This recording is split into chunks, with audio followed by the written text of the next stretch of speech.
Hello everyone, good morning. Welcome back in the mathematics, and the topic today we are going to discuss is probability. One of the most interesting, simple, simple like just a child's play, right? And full mark maybe 7 to 6 to 7 marks are in your pocket of your board examination. Such a beautiful topic this is. So let's understand probability. Before we understand the probability, let us know the meaning of experiment or a kind of a meaning of fair experiment. The event or the experiment which are considered to be fair if the event occurring chances are equal.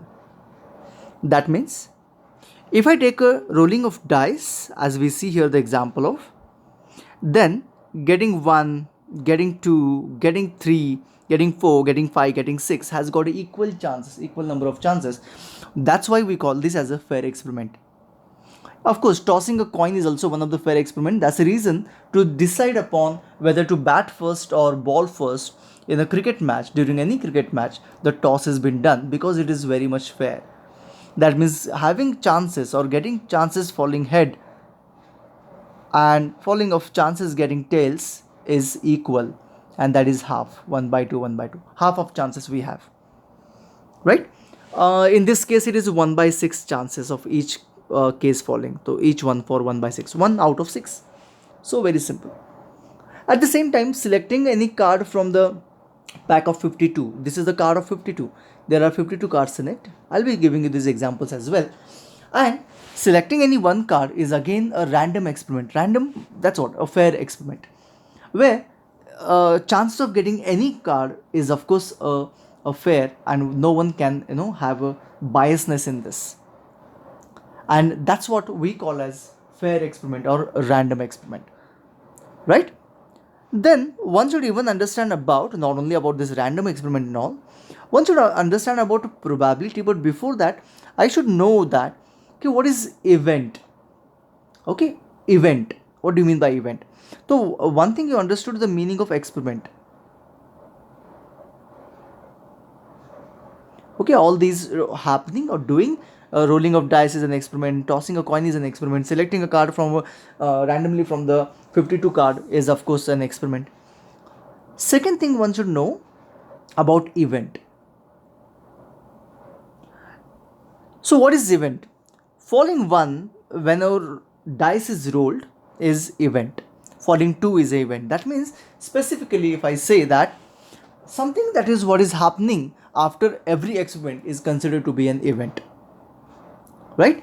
Falling heads, falling tails, getting heads, getting tails is nothing but called as a event, right? Is this clear? Got it. I hope you are clear with this concept. The third and most important thing, that what only thing we're going to learn in this today's exercise, is nothing but sample space. Sample space, or you can say all possible event. So this is what we're going to learn, and from tomorrow we will be start understanding. We will be understanding about probability, but today let's understand sample space, or in short, we can even call this as all possible events. So, for an example, in case if I roll, or sorry, if in case if I toss a coin, if I toss a coin, when I toss a coin, isn't it? Either I will get heads or I will get tails. So, getting heads and getting tails is called as sample space. This is the sample space. Okay, that means all possible event you can check, and this is most important part of your probability topic, finding sample space.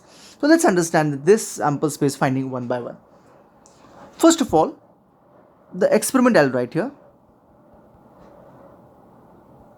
and we will find out the sample space here.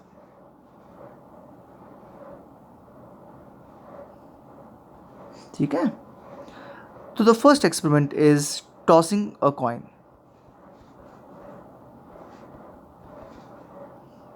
Remember, believe me, in case if you understand this sample space finding carefully, your topic is done. Probability topic itself is done, let me tell you. So let's understand. Tossing a coin, एक coin toss किया तो I have only two possible options, one is either getting head और getting tail. तो we have head, tail. In this manner you can write sample space. S is equals to, you can write it as a capital S, and the notation should be same way, the kind of a flowery bracket what I have given, the same you have to also give, and the two event there should be common between. Okay, you cannot write like this ht, you cannot write like this. Okay, there should be common between the two events. Okay, clear? Second one. Now if I talk about, in case if I am tossing two coins, so then what would be sample space? That means two coins I tossed. Okay, so forget about this coin, I'm not talking about this because it is a one coin shown with the head as well as tail. So if I toss two coins together I tossed. Okay, together I tossed. So can you imagine what will be there in the first, this is the first coin and this is the second coin. So what will be there on the first coin and what will be there on the second coin? Can you imagine? Okay, there can be head and here tail. There can be head and here head. There can be here tail and there head. And there can be here tail and there tail. So don't you think this all are nothing but considered to be an event of this particular experiment? Yes, exactly. And that's what we call as a sample space. So what is sample space here? In this case, in case if two coins are tossed together, the sample space is HH, matlab both heads, then HT, matlab one first H, then tail, then first tail, then H, and then TT, both tail. And so we get the sample space as event as in the sample space 4, 4 event आते हैं इसमें. ठीक है. Third one. Now you can imagine tossing of 3 coins. So what would be the sample space? Oh, now that would be a bit confusing, है ना? क्यों? I'll tell you. We have 3 coins now. Okay, so can you imagine what would be on the first, second and third? तो यहाँ पे H होता है तो यहाँ पे H हो सकता है, T हो सकता है, यहाँ पे T हो सकता है, यहाँ पे H हो सकता है, anything. There are plenty possible options we have here, and this becomes difficult to write. So I'll help you in this. So there can be possibility, they could try to understand. All 3 can be heads. First of all, मतलब there can be possibility that all 3 are head. Okay, then there can be possibility that 2 are head. Okay, 2 heads हो सकते हैं, head. Okay, 2 head, तो 2 head हो गए and the tail. But 2 head के possible options ऐसे भी है, एंड ये है ना, 2 हेड ऐसे पोजीशंस पे हम लोग उसको ले सकते हैं. ये रहा मेरे 2 हेड्स. ठीक है. अभी 1 हेड, तो 1 हेड यहाँ पे हो सकता है H T T, then it can be T H T, and then it can be T T H. तो ये हो गया 1 head. And now no head, मतलब क्या? TTT, TTT, that's it. And this is the all possible options, let me tell you. सभी यहीं पे है अभी, राइट? और ये कितने देखो, 8 होते हैं मे बी, 1 2 3 4 5 6 7 8. तो we have 8 these possible options when 3 coins are tossed together. ठीक है? Is this clear? Getting it? I hope you understand. लेकिन let me tell you, ये confuse करने के लिए हमेशा करते हैं tossing 2 coin together or tossing a coin twice. Remember, these are 2 are same thing. And tossing 3 coins together and tossing a coin thrice, ये same ही है. उसकी जो सैम्पल स्पेस होते हैं वो सेम ही होते हैं. Please don't forget to note this down. Fine. तो I hope you understood about sample space of heads or of tossing the coin. So we have only 3 this year, 3 coins maximum. So 1 coin, 2 coin and 3 coin. Either remember or put a logic. Next one. There can be possibility that the experiment can be, of course a fair experiment can be rolling of dice.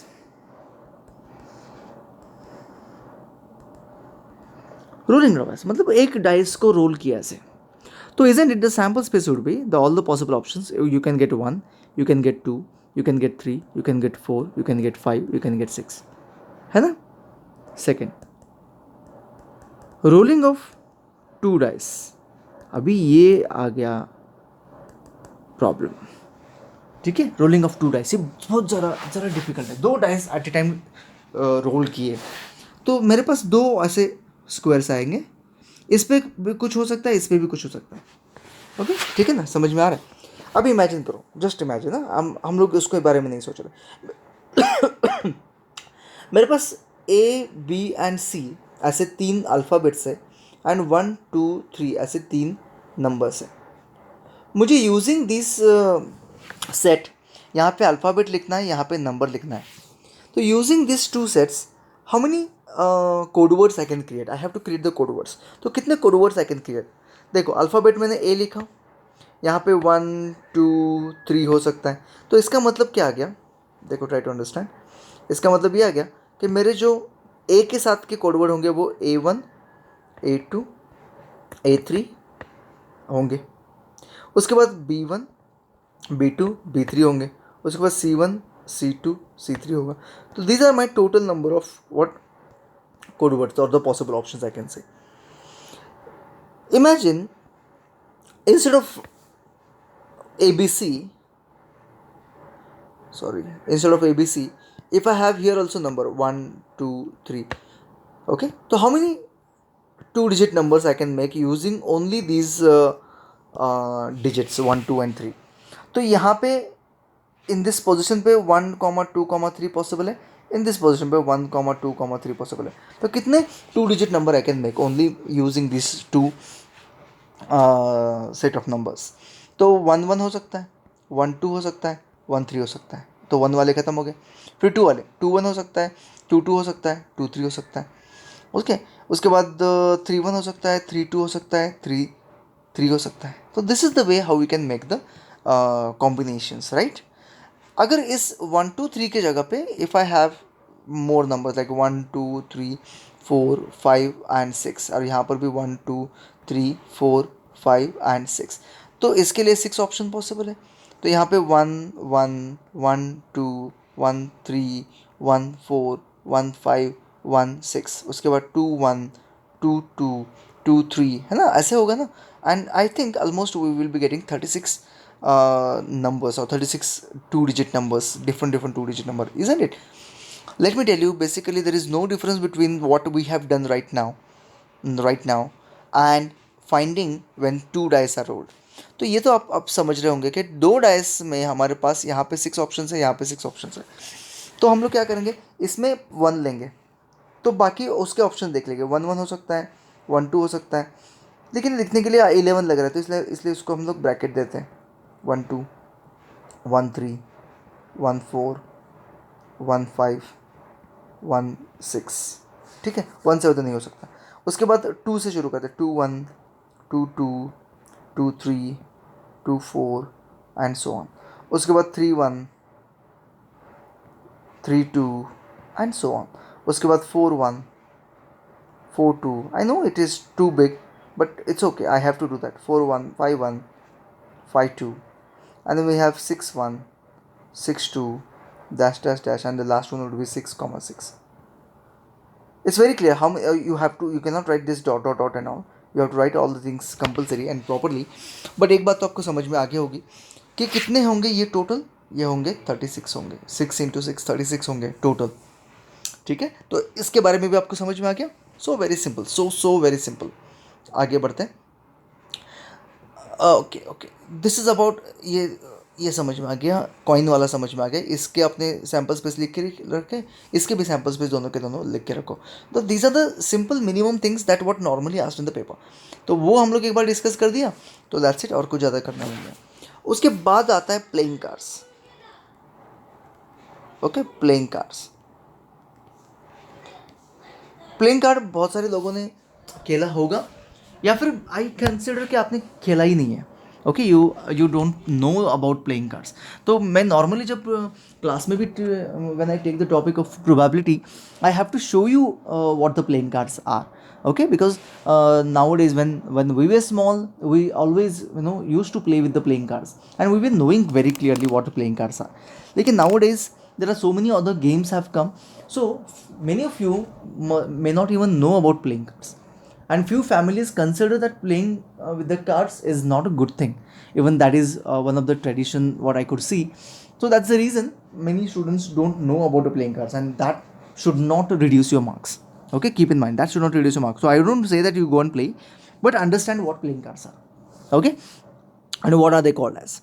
So first of all, we have this kind of a shape in a playing card. Then second, we have this kind of a shape. I'll be showing its images as well. Then we have your favorite heart. Okay, and then we have diamonds, इसको बोलते हैं diamond, तो इसके नाम है अपने अपने. इसको बोलते हैं स्पेड, इसको बोलते हैं क्लब, इस शेप को बोलते हैं क्लब, इस शेप को बोलते हैं हार्ट, ये तो आपको पता है, एंड इस शेप को बोलते हैं diamonds. Remember, note it down.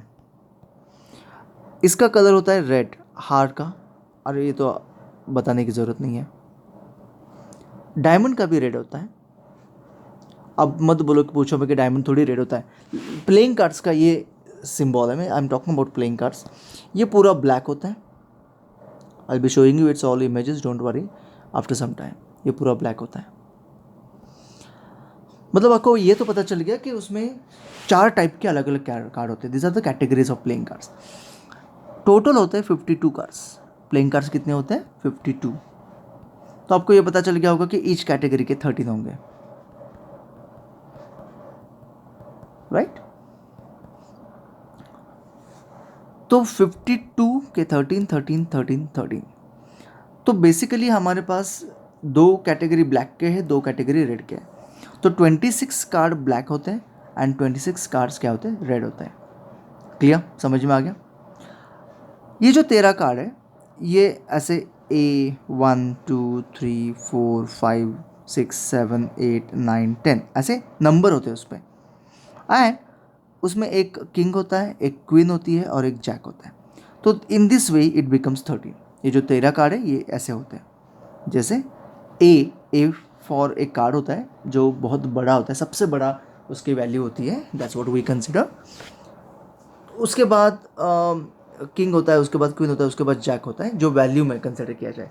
लेकिन हम लोग ए को अगर 1 कंसिडर करें तो ये इसमें 1 नहीं होता फिर. ओके, ऑफ कोर्स 1 होता ही नहीं है, हम लोग ए ही कंसिडर करते हैं, 1 नहीं होता है. तो ए के बाद डायरेक्टली 2 3 4 5 6 7 8 9 10 ये 10 हो गए. और king queen and jack, T दिख रहा है वो जैक है, JAC के jack, and total it become 13. ठीक है? ओके, समझ में आ गया? I will be showing you the image of all that. तो देखते हैं वो ये कार्ड्स, प्लेइंग कार्ड्स दिखते कैसे हैं. ओके, ये रहा मेरा प्लेइंग कार्ड. इमेज मैंने ऑलरेडी ये करके रखी थी. I try to take that image there on the board itself, but it wasn't possible. Anyway, I will go to the result there, but it is not possible. ठीक है, हम लोग बैठ जाते हैं. Okay, now here is something that what I am expecting you all to see. तो इसको मैं स्क्रीन राइट करता हूँ so that I would able to write it. देखो, as I was talking about the category. देखो, each category, it the first one on this particular screen is a club. Okay, the first one is club.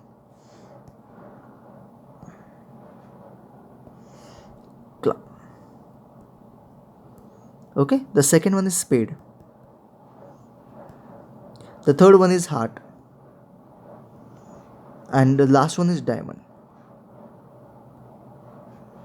Okay, so this is how we have the cards. You can check that. And now I'll just show you कि ये cards कैसे होते हैं. ये देखो, A for S, S होता है ये, ACE. ठीक है. उसके बाद 2 3 4 5 6 7 8 9 10. उसके बाद jack, queen and king. J for jack, Q for queen and K for king. ठीक है. तो सबसे हाईएस्ट वैल्यू जो होती है वो A की होती है in terms of all the cards. उसके बाद किंग, उसके बाद क्वीन, उसके बाद jack, and then it reduces the value in this manner. ठीक है, ये तो क्लियरली समझ में आ गया आपको. Fine. Please mention that the name of it, okay, club, spade, heart and diamonds, remember, you have to remember it. तो आपके बुक में वो लिख के रखो so that you can remember it later on as well. जिस cards पे face दिख रहा है, बहुत इंपॉर्टेंट है ये, जिस कार्ड्स पे फेस दिख रहा है उन सारे कार्ड्स को बोलते हैं face cards, because there is a face available on that. Okay, this are the only cards where there are faces available. Okay, तो वो कितने कार्ड्स होते हैं? तो ये 3 हर एक कैटेगरी में एंड 4 कैटेगरी, तो 3 4 12. तो these are the 12 cards which we have और which you can consider as what face card. Okay, so in case if I talk about black face cards is nothing but 6. Here are 1 2 3 4 5 6 and red face cards 6 हो जाएंगे. तो basically what I can say, each category के 3 face card याद रखो, each category. तो into 4, हर एक को into 4 करो तो आपको पूरा पैक आ जाएगा. इंटू 2 करोगे तो ब्लैक या फिर रेड आ जाएगा. This is how we can remember it. ठीक है, इसमें एस जो होते हैं, एस होते हैं 4 इक्के, है ना, 4 इक्के होते हैं 4. तो हर एक मतलब may be number in case if I consider तो 4 ही होता है. तो जैक अगर देखा जाए तो 4 ही होता है, क्वीन 4 होता है, किंग 4 होते हैं. हर एक नंबर एक एक ही बारे होता है. Okay, so 2 in a club will be only once the unique number. Okay, so that's it. So very simple है ना, ईजी है ना. ओके, आप इस इमेज को मे बी ये कर सकते हो, स्क्रीनशॉट लेके रख सकते हो so that you can remember it later on. You can keep in mind और you can keep it in front of you. Okay, so you need this. Okay, 100% sure that this time 4 mark question will be based on these playing cards. Okay, तो मतलब मैं इसको यहाँ पे छोड़ नहीं देता हूँ. I'll be telling you about it again. तो देखो, टोटल जो कार्ड्स होते हैं वो कितने होंगे? 52 कार्ड्स जो होंगे, 52 कार्ड्स, हर एक कैटेगरी के 13, स्पेड के 13 एंड ऑल. ओके, किंग होते हैं 4, क्वीन होते हैं 4, जैक होते हैं 4, face cards, all these are called as face card, वो होते हैं 12. ओके, एस होते हैं 4. I think that would be sufficient to understand. That's it. बाकी ज़्यादा उसमें कुछ है नहीं. Number of 10, number 10, number 5, number वो तो सेम ही है. बस ये स्पेसिफिकली आपको पता होना चाहिए. और एक चीज़ पता होनी चाहिए, उसको बोलते हैं ऑनरेबल कार्ड्स. तो वो बाद में हम लोग जब क्वेश्चन सॉल्व करेंगे तब हम लोग उसके बारे में डिस्कस कर लेंगे, नो प्रॉब्लम. लेकिन अभी आपको the understanding of this topic के लिए आपको ये जानना बहुत ज़रूरी है कि प्लेइंग कार्ड्स क्या होते हैं. And I hope you got that now. That's it. So very simple. Now let the question is remain unanswered that sample space क्या होगा इसका. तो ये सारे 52 जो होंगे cards, that would be the sample space.